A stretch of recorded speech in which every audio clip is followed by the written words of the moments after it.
Akululanga ukuphatha akululanga and kufuneka into yobana ngaba uba uqeqeshekile nawe and nawe ukulungele ukuphathwa. Si-story time ke esi, si-story time ye-security officers, this one is for you, si-story time esi.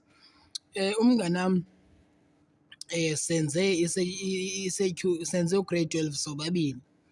Xa senze u-grade 12 sobabini, xa siphuma mna ndayokusebenza eplazini unyaka, yena wahlala. So njengokuba ehleli wenzelwe ilayisensi kwabo, mna ndisebenza eplazini. Kunyaka wesibini ndaphinda eplazini, wenzelwa ke ngoku yena i-security.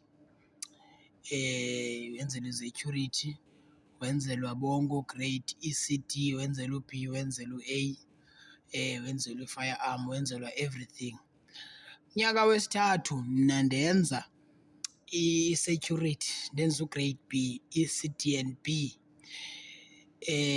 Xa ndiyokwenza isira wabephunyelwa yena i-competence ye-firearm. Then ke ngoku 2 months prior inyanga yam waqashwa i-security. Now nam ndaqashwa ke ngoku kwi-security uqala kwam uphangela. Yena beqala ke ngoku eRhawutini, andiyazi ke laa khampani ebeyiphangelela.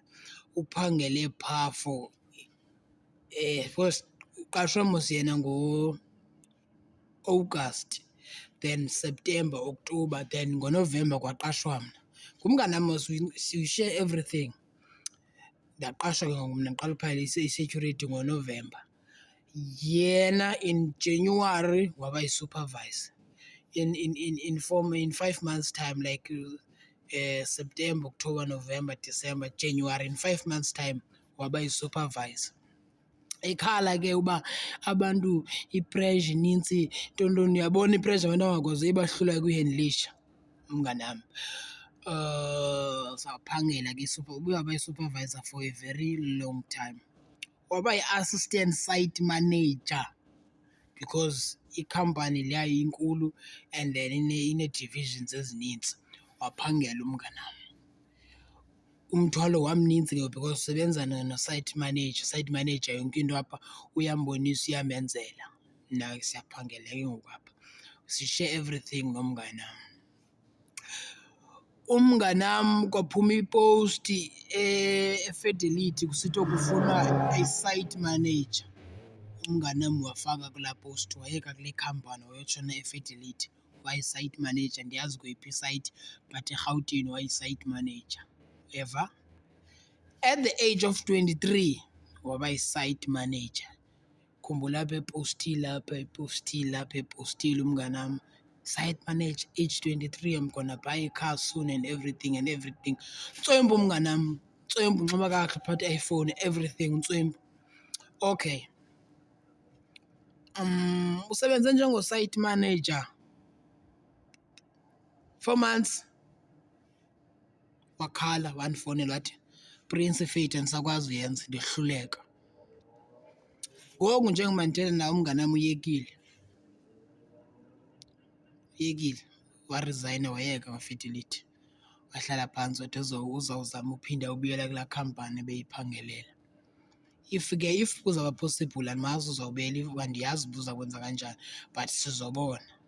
Into endifuna ukuyitsho kwesi sitori sikamnganam is that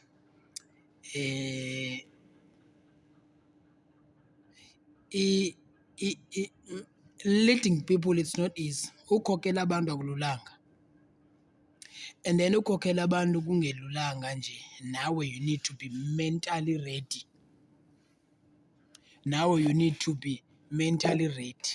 Yabo?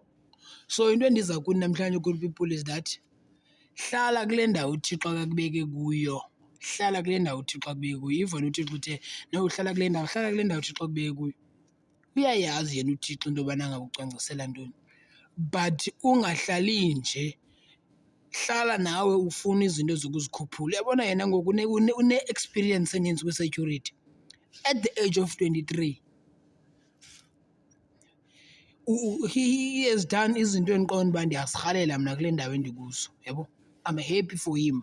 but ngoku andikho rayithi because uyekile ntoni. Sesithi yena ufuna uzama ezinye ii-fields and everything, qonda uba you've done so much kwa-security man. He's the giant, ngumnganam. So he's my mentor, ndikopa kuye as much as sizintanga mna naye kodwa ndikopa kuye. He's the best.